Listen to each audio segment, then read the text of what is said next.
मैंने इसमें अलौकिक शक्तियां डाल रखी हैं। मैं यहीं से तुम्हारे दुश्मनों का गला घोंट सकता हूँ। मेरे होते हुए तुम्हें कोई नुकसान नहीं पहुंचा सकता।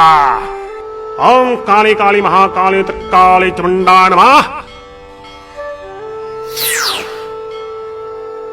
मैं अपनी मायावी शक्ति से तुम्हारी सारी समस्याओं का समाधान करूंगा, बस 2000 रुपए में।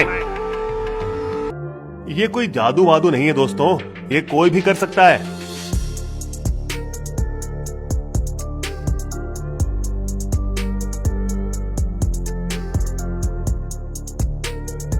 ये तुम्हारे दुश्मनों का खून नहीं, ना ही ये बाबा का कोई काली माता का दूत है। ये तो रसायन विज्ञान का प्रयोग है मात्र।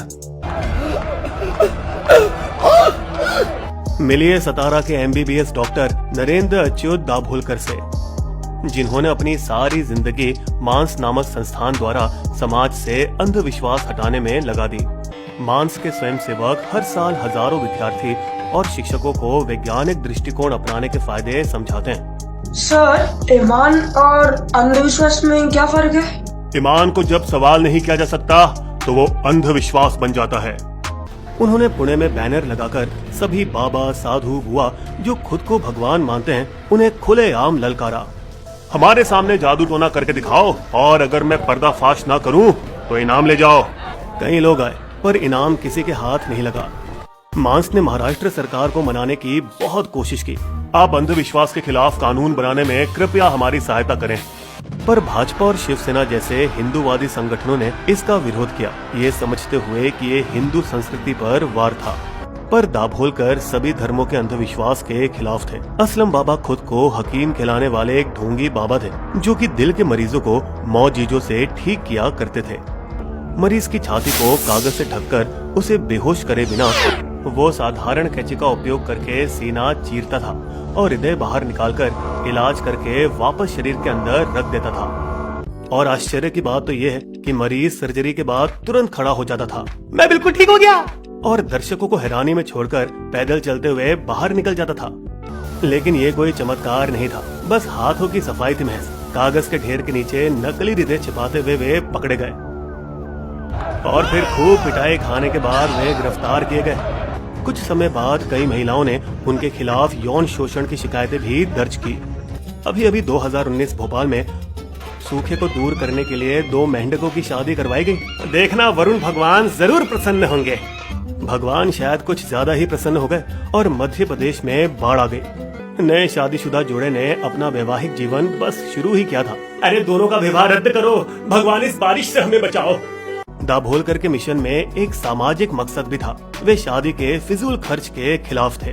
धूमधाम से शादियों की बजाय अपनी बेटियों को पढ़ाने लिखाने में खर्चा करो।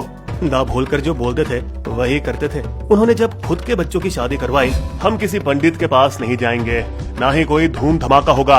अंधविश्वास और रीति रिवाजों की आलोचना धर्म के खिलाफ आंदोलन लगने लगे।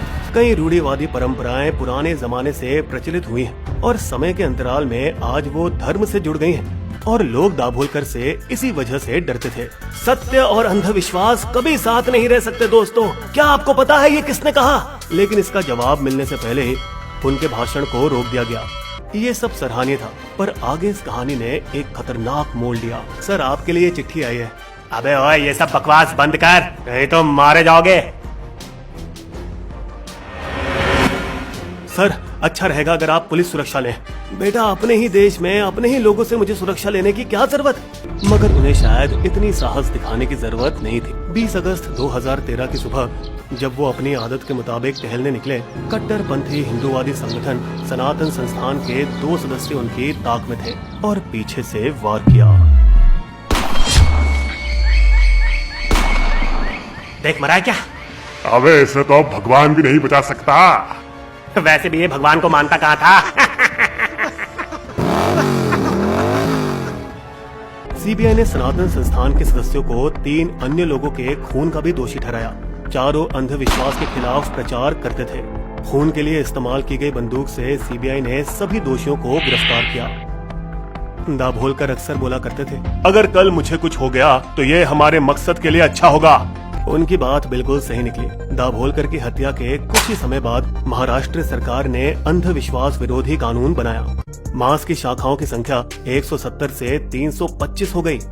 फेसबुक पर 90,000 फॉलोअर्स और 3,250 स्वयंसेवकों ने मास का ये संदेश कोने कोने तक पहुंचाया। भले ही हम 21वीं सदी में रहते हैं, मगर आज भी समाज में कई रूढ़िवादी परंपराओं की जड़ें मजबूत और गहरी हैं। उनके आखिरी शब्द हमें हमेशा याद रहेंगे। विश्वास और अंधविश्वास के बीच बस एक धुंधली रेखा है, जिसे आपको और हमें पहचानना आना चाहिए। बिस्बो की शायरी। बिना पुख्ता आधार के सही नहीं विश्वास, नहीं तर्क पे खरा जो वो है अंधविश्वास। चले दाभूल कर काटने अंधविश्वास की डोर, मौत वहां थी मिल गई, चले थे वो जिस ओर। अगर आप